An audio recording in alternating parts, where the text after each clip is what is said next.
Vamos entender um pouquinho o que Paulo está querendo dizer aqui, só para que você entenda um pouquinho.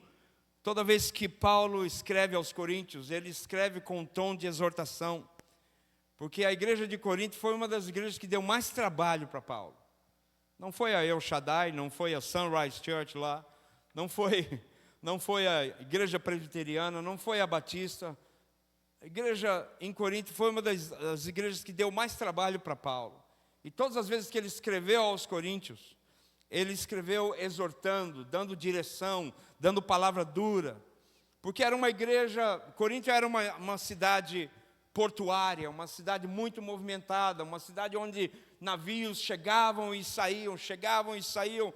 Então, como uma cidade portuária, muita coisa errada acontecia, muitos valores eram perdidos, valores morais, valores espirituais. E Paulo escreve com muito carinho, mas ele nunca deixou, ele escreveu duramente aos coríntios, mas nunca deixou de amar os corintianos. Essa veio agora. Não estava no projeto aqui. Ele sempre amou os corintianos. Os corintianos precisam de Jesus, amém? Tal. Amém. Graças a Deus nunca fui um corintiano. Então nós entendemos aqui que Paulo traz essa exortação a nós nesta manhã. E hoje não é mais aos coríntios, hoje é a igreja aqui em São Caetano. E a direção e a orientação do Espírito Santo nesta manhã é que a gente reflita nesse tempo do fim em que estamos vivendo. Os tempos não são bons, os tempos não são muito agradáveis, as perseguições começam a acontecer à igreja de Jesus, e nós realmente precisamos voltar os nossos olhos, o nosso coração e a nossa mente, o nosso empenho, a nossa dedicação ao verdadeiro e simples Evangelho. Nada mais do que isso. Queridos, o Evangelho de Jesus não precisa de adornos. O Evangelho de Jesus não é árvore de Natal que precisa de bolas coloridas, precisa de luzes piscando. Não! O Evangelho de Jesus só precisa ser pregado. O Evangelho de Jesus só precisa ser vivido. O Evangelho de Jesus só precisa ser divulgado. E ele faz o trabalho por si só. Nós não precisamos adornar. Tem igrejas por aí adornando o Evangelho. Tem igrejas por aí colocando açúcar no Evangelho, a fim de que o Evangelho seja mais aceito. Alguém que disse, desculpa o desabafo, mas eu não posso assistir vídeos como esse e ficar calado. Um pastor aqui de São Paulo, há pouco tempo atrás, há um ano atrás, fez um vídeo dizendo que a Bíblia precisava ser atualizada. Gente, onde é que nós vamos parar?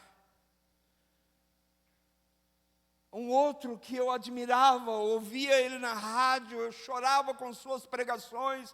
Hoje ele estabeleceu a sua igreja como igreja inclusiva. Igrejas onde estão todos os homossexuais, lésbicas e toda sorte de gente desse tipo. Não que a igreja não seja para eles, claro que é para eles, mas uma vez vindo para a igreja, eles precisam ser transformados pelo Espírito Santo de Deus, amém? A igreja é para os pobres, miseráveis, para os homossexuais, prostitutas, lésbicas, bandidos. A igreja precisa estar cheia desse tipo de gente, mas uma vez que eles entram, o Espírito Santo tem que fazer a obra, e não permanecer como estão nessa ideia de igreja inclusiva. Não, nós não temos que ser inclusivos. Aliás, o Evangelho ele é inclusivo, ele é para todos. Mas esse todos, quando vem, são transformados. Ninguém que conheceu Jesus, ninguém que viu Jesus face a face foi a mesma pessoa mais. Todos que encontram Jesus são transformados. Até mesmo aqueles que nasceram em berço evangélico como eu. Eu nasci num berço evangélico. Meu pai, minha mãe já cantavam no coro quando eu nasci. E eu entrava no coro quando fazia coisa errada. Então eu ouço do Evangelho desde que eu nasci. Desde que eu nasci eu escuto a respeito de Jesus. Mas mesmo assim, um dia eu tive que fazer a minha decisão pessoal. Eu tive que decidir por mim mesmo. Até agora eu vim para a igreja pelos meus pais, mas agora eu venho porque eu conheço Jesus. Como Jó disse, um dia eu ouvi de ti, mas agora eu posso te ver, eu posso te experimentar. Queridos, o Evangelho é muito simples. Por que estão adornando tanto? Por que estão tentando colocar melzinho no Evangelho para que ele fique mais aceito, mais bem visto na mídia? Nós não precisamos ser bem vistos na mídia, nós precisamos ser bem vistos no céu. É lá diante do trono da graça que o filme da nossa vida vai passar ali diante de nós.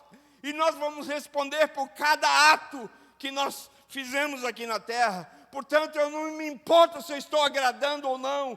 Nós estamos aí transmitindo esse culto por internet e pessoas estão ouvindo eu falar essas coisas. Eu não me importo se você é contra mim ou se você concorda comigo ou não. Eu não me importo com isso. Isso é a palavra de Deus. E é a palavra de Deus. E por ser a palavra de Deus, ela precisa ser respeitada e vivida como ela é. Jesus nunca disse que a gente tem que temperar o Evangelho com alguma coisa. Nunca. Nunca disse. E eu quero discorrer com você aqui sobre 3 coisas que o Evangelho não é. E 3 coisas que o Evangelho é. Eu sei que você sabe de tudo isso. Somos crentes maduros. Mas a palavra está aqui para a gente refletir e não cair no erro. Amém? Você pode dizer para quem está do seu lado, não vamos cair no erro. O Evangelho não é árvore de Natal, gente, que precisa de adorno. O Evangelho por si só é suficiente para salvar o mundo. Só precisa do nosso ministério de anunciadores. Amém? Primeira coisa que o Evangelho não é: filosofia. O que é filosofia? É adquirir conhecimento sobre a realidade da vida. Tudo bem estudar filosofia, tudo bem saber da vida de pessoas importantes no mundo, mas o Evangelho não é filosofia. O Evangelho é um estilo de vida. O Evangelho é renúncia, o Evangelho é bênção de Deus sobre a nossa vida. O Evangelho é transformação, diga comigo, transformação. Adquirir conhecimento sobre a realidade da vida não é suficiente, o Evangelho é muito mais completo do que isso. 1 Coríntios 2, de 1 a 5, diz assim, Paulo diz assim, de novo aos Coríntios: eu, irmãos, quando fui ter convosco, anunciando-vos o testemunho de Deus, não fui com sublimidade de palavras ou de sabedoria, porque nada me propus saber entre vós, senão a Jesus Cristo, a este crucificado. Eu estive convosco em fraqueza, em temor, em grande tremor. A minha palavra e a minha pregação não consistiram em palavras persuasivas de sabedoria humana, mas em demonstração de espírito e poder, para que a vossa fé não se apoiasse em sabedoria de homens, mas no poder de Deus. Eu tenho visto homens aí chamados coaches, lotando lugares, falando desse evangelho de coach. Jesus nunca falou sobre coach. Ele falou sobre pregação da palavra. Nunca falou sobre palavras de efeito. Palavras que, quando ditas, provocam alguma coisa nas suas emoções. Nunca. Nós temos que voltar à simplicidade do Evangelho. Então, o Evangelho não é filosofia. Diga comigo, Evangelho não é filosofia. Número 2, segunda coisa que o Evangelho não é, utopia. Diga comigo, utopia. Utopia é um projeto irrealizável, uma fantasia, uma Disneylândia. Crer numa falsa verdade. O Evangelho não é isso. Muita gente vem para a igreja, muita gente, não nessa igreja é perfeita.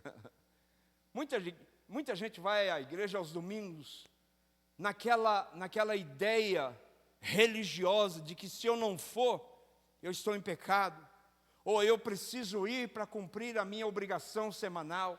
Isso não é evangelho, isso chama de desencargo de consciência. O evangelho não tem nada a ver com desencargo de consciência. O evangelho é algo que nós vivemos por amor, pelo amor e para o amor. O evangelho é algo que nós respiramos, não só trabalhamos por ele, mas nós respiramos o evangelho. É algo que é o combustível da nossa vida, é algo que, se faltar dentro de nós, nós podemos morrer, porque não existe mais nada. Queridos, muita gente vivendo uma utopia, algo que nunca vai acontecer. Tem gente pregando um evangelho utopia só para iludir os seus ouvintes, só para iludir e fantasiar a fim de receber dinheiro, de receber posição, de receber isso ou aquilo, prestígio, de projetar-se a si mesmo. Mas nós temos que fugir desse tipo de evangelho. Não se iluda, não se iluda. Tudo que Jesus fez e vai fazer estão na palavra de Deus, não nos enfeites, não nas luzes piscando, não nas paredes pretas, nada contra isso. Eu amo isso. Eu amo tecnologia, eu amo luzes, eu amo som, eu sou músico, eu gosto, eu amo isso. Tecnologia é meu negócio. Mas não é isso a essência ainda é a palavra do evangelho, o amor de Jesus ardendo no nosso coração. Tudo isso é muito bonito, a tecnologia, o espaço, o lugar agradável, mas se não houver o amor de Jesus dentro de nós, Paulo fala que é apenas um símbolo retinindo, um barulho, um nós, algo zoando. É zoando que fala? Soando. É só um barulho acontecendo, não tem nada além disso. Mas quando há um amor, quando a igreja está vivendo o amor de Jesus, todo esse aparato, tudo que nós fazemos, passa a ter sentido, passa a trabalhar em função dessa graça que é o Evangelho de Jesus. Nós não podemos fazer que o Evangelho seja essa pirotecnia, gente.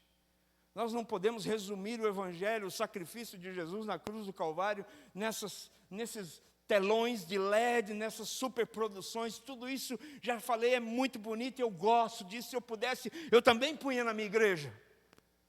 Mas nós não podemos resumir o Evangelho nessas coisas. Isso é apenas acessório que nós usamos para tornar a atmosfera mais gostosa, mais prazerosa, mas isso não é a essência do Evangelho. A essência do Evangelho ainda é o amor de Jesus queimando no nosso coração, pela salvação de almas, pelo alcance do perdido. É isso que nós precisamos viver, não essa utopia de pirotecnia, vai aonde está mais colorido. Não.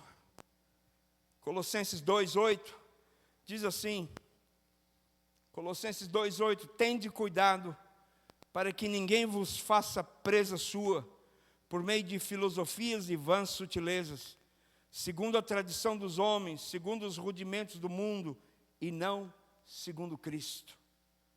Tende cuidado. Diga para o seu irmão aí, tende cuidado. Tende cuidado para que ninguém vos faça presa. Não seja presa de ninguém. A manipulação, gente, o que nós vemos de pastores manipulando o povo hoje. Não só aqui no Brasil, no mundo inteiro. Há um espírito de sabedoria humana criada simplesmente para manipular pessoas. Que horrível isso! Que falta de caráter pregar um evangelho, usar a palavra evangelho para manipular pessoas, quando o evangelho por si só ele envolve, por si só ele toca, por si só ele salva, por si só ele sacode uma estrutura e transforma todas as coisas. Não precisamos disso, glória a Deus por isso, amém? Terceira coisa que o Evangelho não é: fórmula de riqueza. Ô pastor, não. eu vim para a igreja porque eu preciso ser próspero, eu preciso de um carro novo, eu preciso de uma casa melhor. Você precisa mesmo? Será que você precisa mesmo? Eu me lembro de um evangelho triunfalista que rodou pelo Brasil aí, de que você passava por uma loja de carro e você declarava que aquele carro que está na vitrine é seu e tinha que ser seu. Gente, quanta gente se quebrou no meio do caminho por causa desse evangelho triunfalista. Era muito melhor ir de fusquinha para o céu do que ir de BMW para o inferno. Não faço aqui apologia à pobreza de jeito nenhum, também gosto de um dinheirinho, gosto de comprar no eBay, gosto de ter uma graninha, gosto de comprar coisas na internet, gosto de ter coisas boas. Eu, como qualquer outro, eu gosto de coisas boas. E sei que Deus tem o melhor e do melhor para o seu povo. Mas eu não posso fazer do Evangelho uma plataforma para dizer que se você vier para Jesus, você vai ter a casa no Jardim São Caetano, que você vai ter o melhor carro do ano, que você vai viajar o mundo de cruzeiro, que você vai fazer isso, que você vai reinar. Vai reinar sim, mas é no Espírito Santo e no poder da palavra, não por dinheiro. O Evangelho não é fórmula para ficar rico. Deus dá aos ricos para nós, alguns deles. Temos alguns ricos no mundo aí. Temos alguns ricos no mundo que a riqueza não é nada para eles. Eles têm um coração totalmente voltado para o reino. E glória a Deus por isso. Deixa eu te dar uma notícia. Riqueza não é para todo mundo. I'm sorry se eu decepcionei você nessa manhã. Mas eu sei que você não veio aqui para aprender 7 passos para ficar rico. Não sou Pablo Marçal. Embora eu goste dele. Agora, depois do episódio no Sul, eu gosto dele. E talvez ele vai ser prefeito de São Paulo. Eu quero crer nisso. Melhor do que o outro que só invade a sua casa. Desculpa. Se eu te desagradei. Não estava no programa também. O Evangelho não é fórmula para ganhar dinheiro, gente. Deus tem os dele. Deus tem alguns ricos que Ele usa para a glória de Deus, para a glória dele. Tem uma conferência que a gente participa todo ano na Itália. É uma conferência de 4 dias. E ela é muito barata para pagar. Nós pagamos 120 euros por casal para ficar 4 dias num hotel, resort, comer do bom e do melhor, um lugar excelente, altíssima qualidade e ouvir pessoas maravilhosas. Aliás, esse ano nós fomos, eu e minha esposa, meu filho, a esposa dele, e ouvimos alguns irmãos abençoadíssimos lá, entre eles o Hernandes Dias Lopes, um homem de Deus, uma enciclopédia ambulante. Agora, como pode uma reunião dessa, uma conferência dessa, custar 120 euros? É porque um irmão, grande empresário no Canadá, ele banca 60% dessa conferência, para tornar isso viável para pastores, missionários, líderes brasileiros na Europa. Isso é bênção ou não é, gente? Deus tem os seus ricos para investir no reino dele? Tem ou não tem? Se o seu coração for como esse coração, eu tenho certeza, Deus pode te dar muita riqueza. Mas Deus não vai me fazer rico, porque Ele me conhece. Talvez se eu tivesse muito dinheiro hoje, eu não estaria aqui pregando o Evangelho para você. Eu estaria num iate, curtindo a vida, com um barco cheio de mulher. Porque é isso que homem gosta, é verdade ou não? Não sou também o Cláudio Duarte. Mas o Evangelho não é isso. Deus tem aqueles ricos a quem Ele usa. Mas muitos de nós, se Deus nos fizesse ricos, talvez não estivéssemos aqui nessa manhã. Talvez não estivéssemos envolvidos no reino dEle. Talvez não estivéssemos ouvindo a sua palavra. Então, em terceiro lugar, não é fórmula de riqueza. não é desejo de ganhar dinheiro fácil, focar apenas em coisas materiais e terrenas. Estou há 20 anos na Inglaterra, e toda vez que eu venho ao Brasil, às vezes eu dou uma sintonizada no que estão falando por aqui, para que a gente fique meio embasado do que está rolando nessa atmosfera aqui. Gente, é a mesma mensagem nos rádios, na TV, é a mesma mensagem. Deus tem uma bênção para você, eu vejo uma chave, hoje é o dia da tua vitória. Todo dia é dia da sua vitória, gente. Isso é jogada de marketing. Todo dia Deus tem vitória para a sua vida. Basta você ler a palavra, orar todos os dias, o teu dia já vai ser maravilhoso. Você não precisa de alguém dizer para você que hoje é o dia da tua vitória. Todo dia é o dia da tua vitória. Todo dia Deus tem vitória para a sua vida. Aqueles que vivem para agradar ao Senhor, vivem de glória em glória. Deus não tem derrota para você, Deus não tem tristeza para você. Isso é apenas jargão para influenciar você, para ir a uma grande reunião, que lá você vai aprender princípios que vão te enriquecer. Não! Abre a palavra, medita nela dia e noite, e você vai ser como Salomão, cheio de sabedoria e graça. Amém? 1 Timóteo 6,17. Se você quer abrir, 1 Timóteo 6,17. Manda aos ricos deste mundo que não sejam altivos, nem ponham a esperança na incerteza das riquezas, mas em Deus, que abundantemente nos dá todas as coisas para delas gozarmos. É pecado ser rico, então? Claro que não. Não faço apologia à pobreza, de jeito nenhum. Lute o máximo que você puder para ter boas coisas na vida, porque Deus dá aos seus amados enquanto dormem. E Deus tem para você o melhor da terra. Você crê nisso? O melhor da terra é para nós. Mas o Evangelho não está nessas coisas. O Evangelho é o puro e simples cristianismo vivido em amor. E nós, quando vivemos o cristianismo em amor, o seu foco não está nessas coisas. Por isso que o Salmo diz que Deus dá aos que dormem, enquanto dormem. Não porque dormem, mas enquanto dormem. Enquanto eles estão descansados. Enquanto eles estão relaxando, Deus está multiplicando os teus recursos. Você não precisa se matar de trabalhar para viver, gente. Vamos criar os nossos filhos numa realidade cristã. Estamos vendo aí uma geração de Nutelas. Uma geração de Nutelas que, se ele não tiver o tênis que ele quer, ele bate no pai e na mãe. Uma geração de Nutelas que estão até matando os pais porque não dão o que eles querem. Eu vi há poucos dias aí um garoto que matou os pais porque o pai tirou o celular da mão dele. Onde é que nós vamos parar, gente? Temos que criar a nossa geração focada naquilo que é a palavra de Deus, nos valores da palavra de Deus.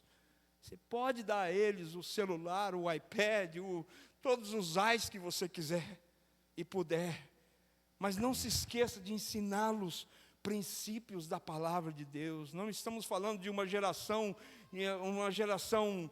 alienada, fora dessas coisas. Não, eles precisam fazer uso disso, eles precisam ter acesso à internet, eles precisam, é da geração deles, sim, tudo bem, maravilhoso, mas que eles não se esqueçam do puro e simples Evangelho, que é o que vai sustentá-los.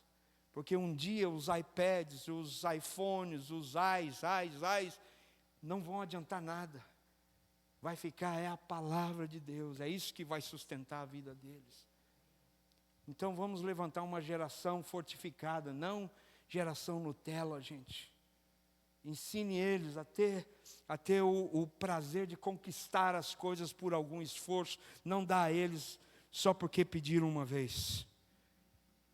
E agora eu quero falar com você sobre 3 características do que é o Evangelho.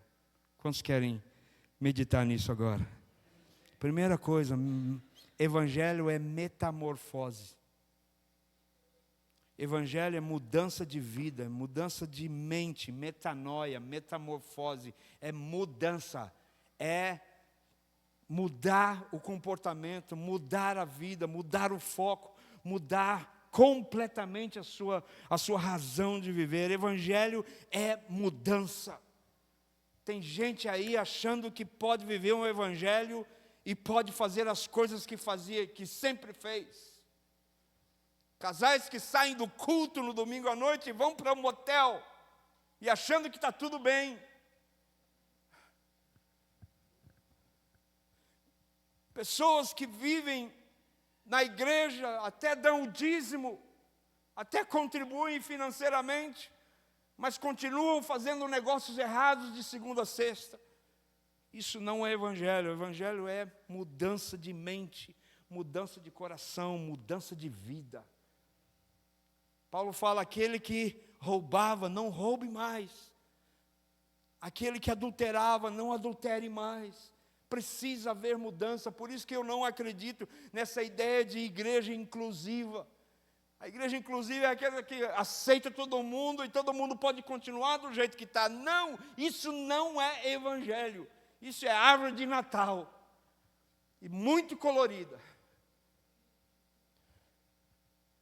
Aliás, roubaram de nós o nosso arco-íris, né? O que é o arco-íris, na verdade? É o sinal da aliança de Deus, de que nunca mais vai derrubar o mundo, vai destruir o mundo com águas. Nem o Rio Grande do Sul. Não. Roubaram de nós os nossos símbolos, roubaram de nós algumas coisas que significam muito para nós.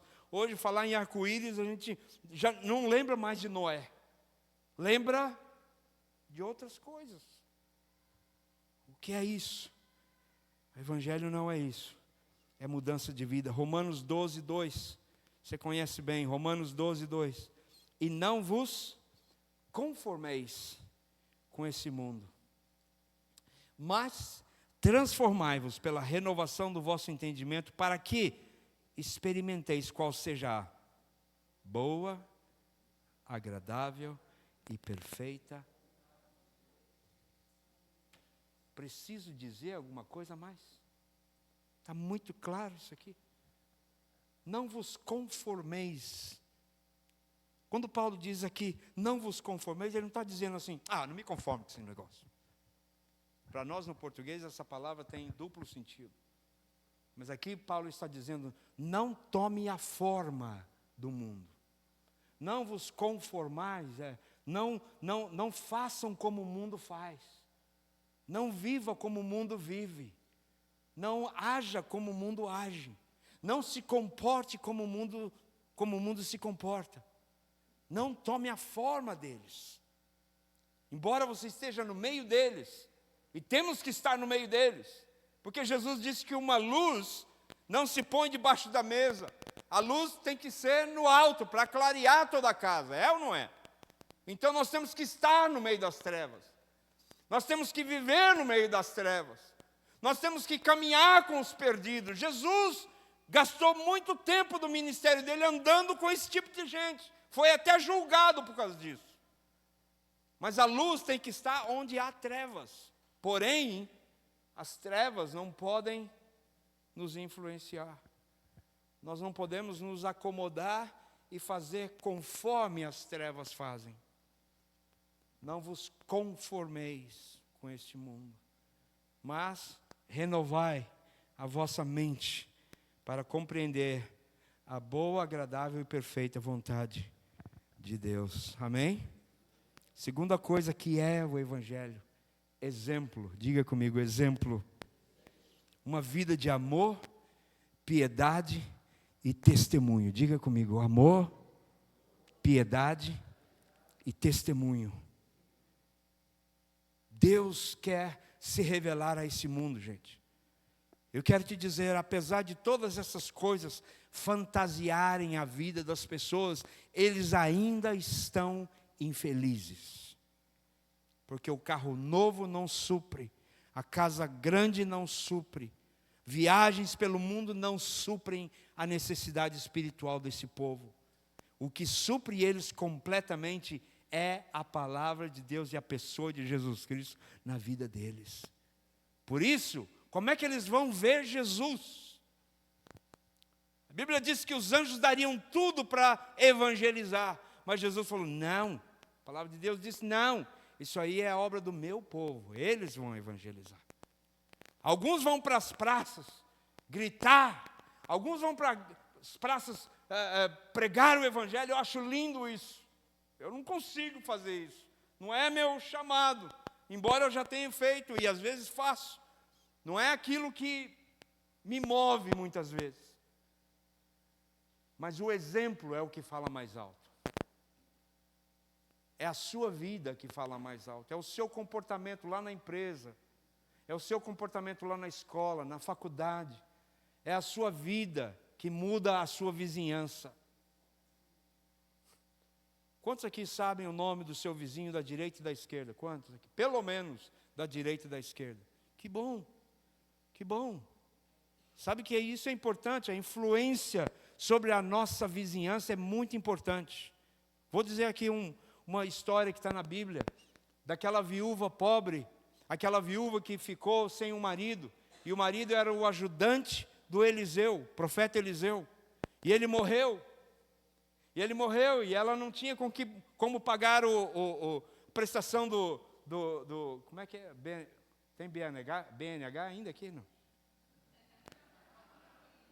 Minha Casa Minha Vida. Ela não tinha como pagar Minha Casa Minha Vida.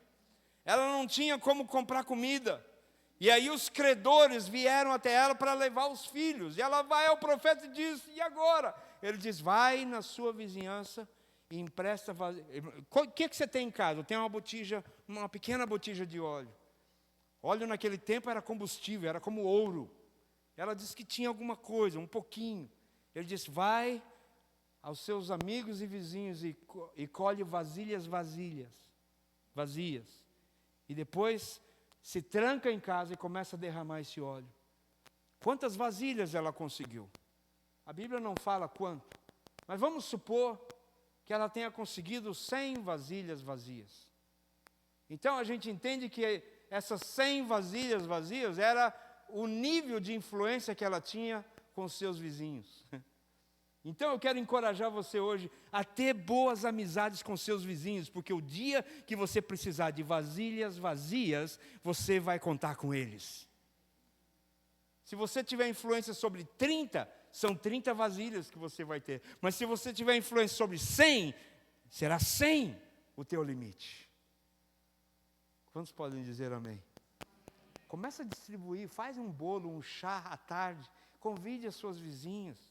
Faça algo, influencie, mostre o exemplo. Deixe as suas vizinhas com inveja de você, inveja santa, a inveja de querer ter a família e a casa que você tem. Deixa eles virem à tua casa e ver o quanto é limpa, organizada, cheirosa. Especialmente pessoas que fumam. Quando eles entram numa casa que ninguém fuma, porque eles estão já acostumados com aquele fedor de fumaça, aquela coisa horrível, que todo lugar da casa que você vai está cheirando daquele jeito, o carro está cheirando daquele jeito, mas quando eles entram numa atmosfera diferente, eles, puxa, que maravilha, eu quase nunca conheci um cheiro desse. É o exemplo. Seja exemplo na sociedade, seja exemplo no seu trabalho, seja exemplo na escola. Nunca colhe, nunca colhe, nunca colhe. Amém, jovens? Amém? Nunca colhe, nunca passe cola para ninguém, nunca faça o trabalho para outra pessoa, não faça isso, muito menos por dinheiro. Eu sei de gente que faz e ainda cobra. É mercenário 2 vezes. Não viva uma vida desse jeito. O exemplo fala mais alto do que qualquer palavra dita. Paulo disse a Tito em 2,7. Tito 2,7. Em tudo te dá por exemplo de boas obras. Te dá por exemplo de boas obras. Na doutrina, na incorrupção, gravidade e sinceridade. Como a Bíblia é rica, né, gente? Vocês estão vendo aqui? Para cada ponto tem versículo que bate lá. Não dá na trave, não, é certo. E se a gente seguir isso aqui, nós não precisamos de jargões, não precisamos de luzes coloridas, embora você possa até usar, mas isso não é o main point. Me faltam até as palavras aqui. Não é o ponto principal. Em tudo te dá, por exemplo, de boas obras na doutrina, mostra incorrupção, gravidade e sinceridade. Exemplo. Temos que ser exemplo para o mundo. Falta exemplo nesse mundo, gente. Deixa eu te dizer algo que, na época que eu vivia aqui, quando Ayrton Senna morreu. Vocês lembram disso? Lembram quando o corpo dele chegou no Brasil? Esse homem moveu o Brasil. Morto, moveu o Brasil. Morto. Ele moveu o Brasil inteiro. Estava naquela tensão sobre a morte do Ayrton Senna. Morreu o nosso ídolo. Agora, como é que um país... Não estou dizendo que a gente não deveria... Eu torcia por ele. Eu parei de assistir Fórmula 1 depois que ele morreu. Porque, para mim... O Barrichello não chegou até hoje, né? Está atrasado demais. Outros tentaram... Mas ele era um artista do volante. Não era só um piloto com um carro bom. Ele era o artista do volante. Ele fazia milagre ali. Tinha um coração para Deus também. Então a gente foi aprendendo a amá-lo. Mas você sabe por que o Brasil inteiro voltou para um piloto de carro? Porque nos faltava líderes no mundo. Nos faltava líderes para essa nação. Nós não tínhamos bons exemplos a seguir. O povo está pronto para seguir um bom exemplo. Basta você ser um bom exemplo, você vai olhar pelo retrovisor, você vai ver gente te seguindo. Porque eles estão procurando bons exemplos. E bons exemplos são aqueles que vivem naturalmente, dão exemplo e mostram resultado. As pessoas veem resultado, veem o resultado da sua família. Uma família saudável, uma família promissora, filhos educados. Eu fui visitar uma sobrinha em Piracicaba. Eu já tinha ido o ano passado, fui agora de novo, almoçamos juntos. E eu fico impressionado com a forma que eles falam com os filhos deles. Gente, você não ouve grito naquela casa, parece uma casa de gatos. Não se faz barulho ali.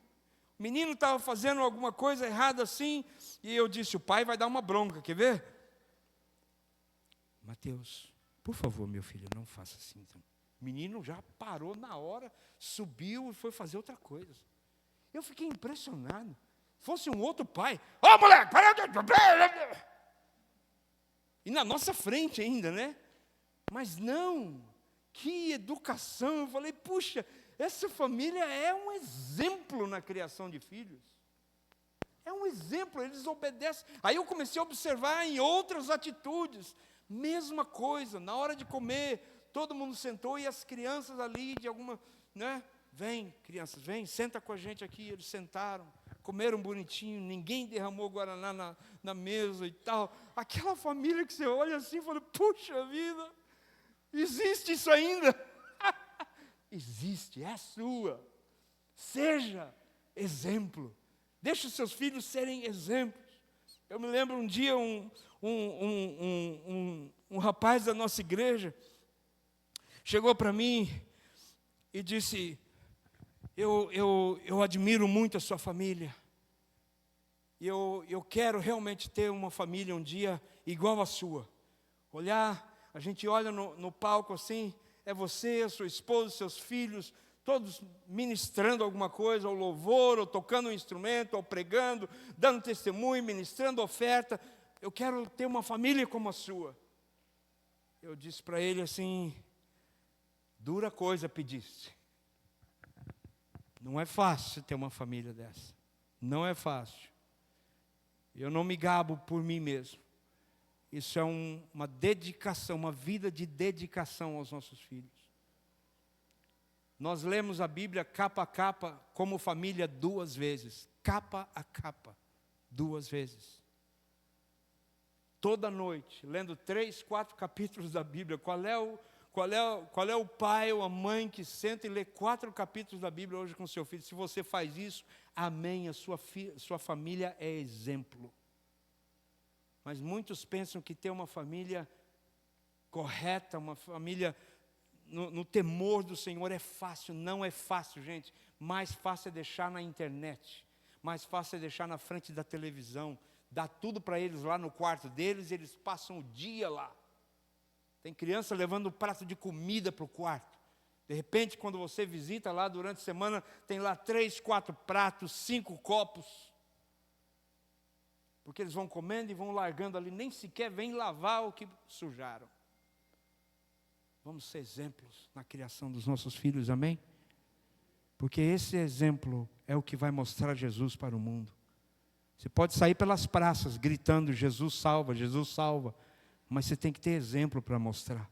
Palavras dizem, amém por isso, mas exemplos falam muito mais alto do que as nossas palavras. Posso ouvir um amém? Terceiro e último, o que evangelho é? Cruz, renúncia e sacrifício. Fala comigo. Cruz, renúncia e sacrifício. Não é prosperidade, não é dinheiro, não é poder, não é política, não é. É cruz, renúncia e sacrifício. Sofrer as amarguras pelo amor ao Evangelho, sem nunca desanimar. Cruz, renúncia e sacrifício é viver as agruras pelo amor ao Evangelho. Sofrer as perseguições por amor ao Evangelho. Me lembro de um irmão que foi demitido depois de menos de 6 meses de trabalho. Ele foi contratado como comprador de uma empresa, muitos anos atrás, ainda morava no Brasil. Ele veio compartilhar isso comigo. Foi contratado por uma empresa, uma grande empresa na área de compras. E ali, logo ele já percebeu que havia um bloquinho ali, de gente que gostava de a mão molhada. Sabe que comprador de uma grande empresa ganha muito mais por fora do que próprio salário. Todo grande contrato tinha que dar um por fora. E aquele grupo de compradores, eles tinham esse hábito, como toda a maioria das empresas tem. E ele entrou novato e não quis participar daquele grupo. Menos de 6 meses ele foi demitido. Eu disse para ele, meu irmão, você não precisa disso.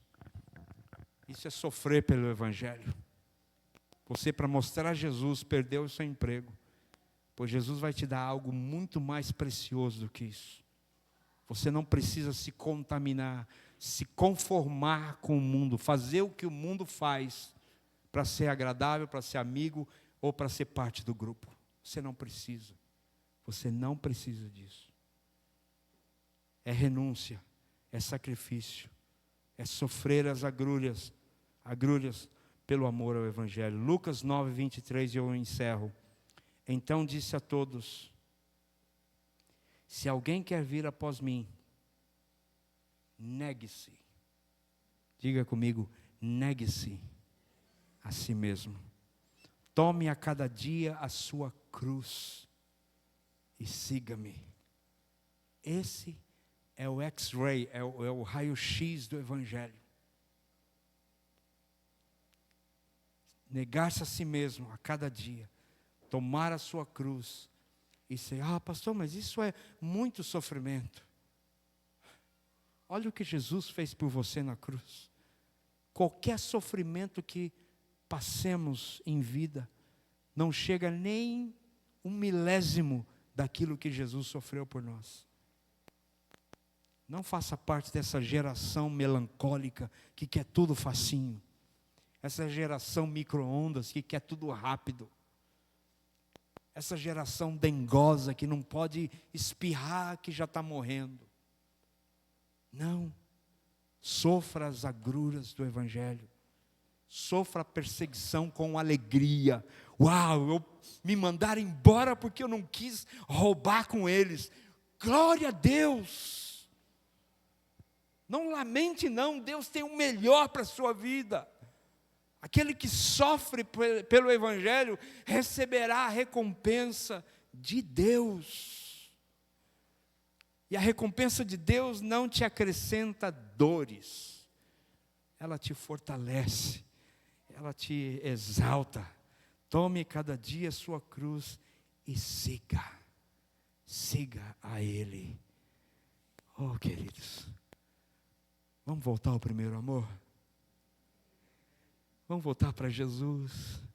Eu não estou falando para você esquecer o projeto da casa nova, o projeto de trocar de carro no final do ano. Não é nada disso. Não é nada disso. Segue em frente. Você caiu aí, irmão? Não tem problema. Segue em frente os teus projetos, mas põe Jesus como cabeça. Diga sempre, Jesus, se isso vai te glorificar, eu sigo em frente. Senão, eu também quero esquecer isso. Ele quer ser glorificado em tudo que você conquista, em tudo que você faz, em tudo que você trabalha para. Posso ouvir um amém, gente? Oh, glória a Deus. Não é uma mensagem muito popular, né? Mensagem popular é 7 passos para ficar rico. 7 passos para você prosperar. Não. Isso não é evangelho. Isso não é evangelho. O evangelho é tomar a sua cruz a cada dia e seguir a Jesus. Negar-se a si mesmo. O que é negar-se a si mesmo? Eu não vou fazer isso por amor a Jesus. Minha carne até quer. O meu eu até gostaria de fazer, mas eu vou dizer não. Um dia eu estava meditando sobre o prazer no coração de Deus. Estava lá, nos meus devaneios. E eu comecei a pensar, como é que é o prazer de Deus? Será que o prazer de Deus é quando a gente vai à igreja? Será que o maior prazer de Deus é quando a gente adora Ele? Será que o maior prazer de Deus é quando a gente dá uma boa oferta na igreja? O Espírito Santo falou assim para mim, o maior prazer no coração de Deus é saber que a gente poderia estar fazendo qualquer outra coisa, mas a gente escolheu seguir a Ele. Porque Ele nos deu livre arbítrio. Você não está seguindo Jesus porque alguém te ameaçou matar. Não. Nós estamos seguindo a Jesus por amor a Ele. E esse é o maior prazer no coração dEle. Ele podia ter feito a gente sem essa característica. Nós íamos todos servir a Ele. Mas que prazer seria isso? Saber que tem um povo servindo e adorando, mas eles não têm uma segunda opção. Eles não têm uma outra opção. Mas saber que a gente poderia estar fazendo qualquer outra coisa, e a gente decidiu servi-lo, esse é o maior prazer no coração de Deus. Amém? Vamos ficar de pé, queridos.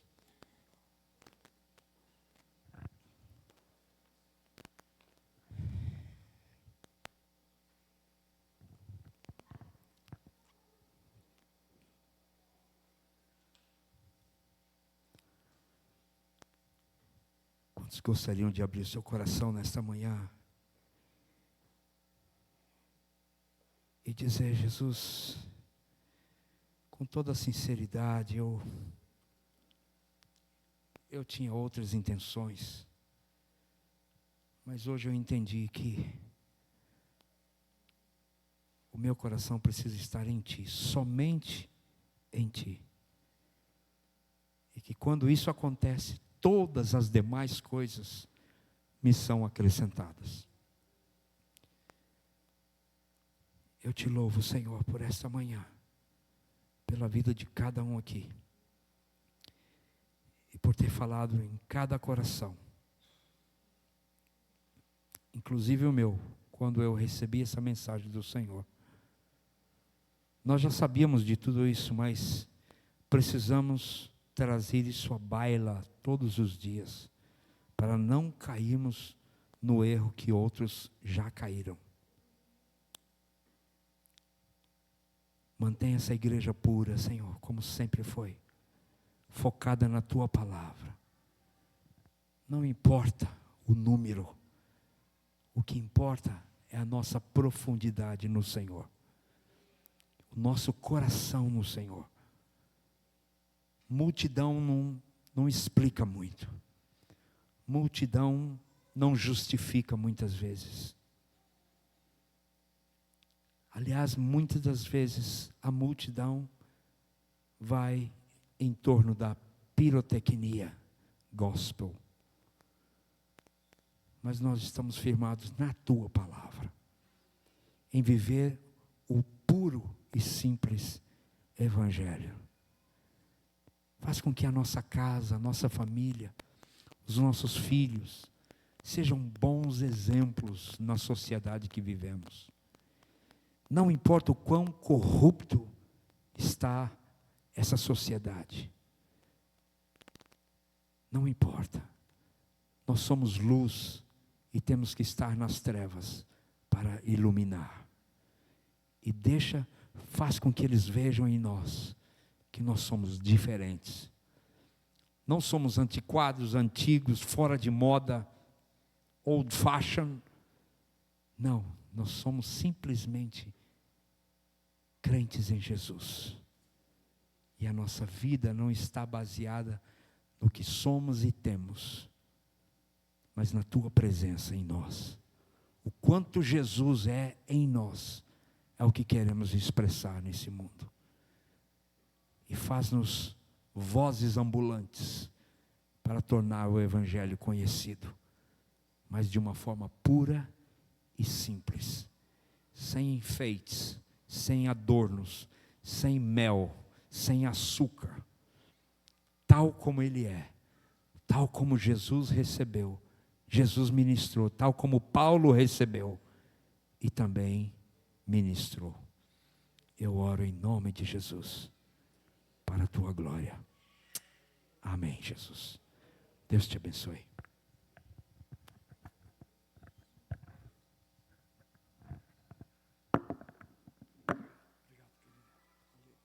Sente-se um pouquinho.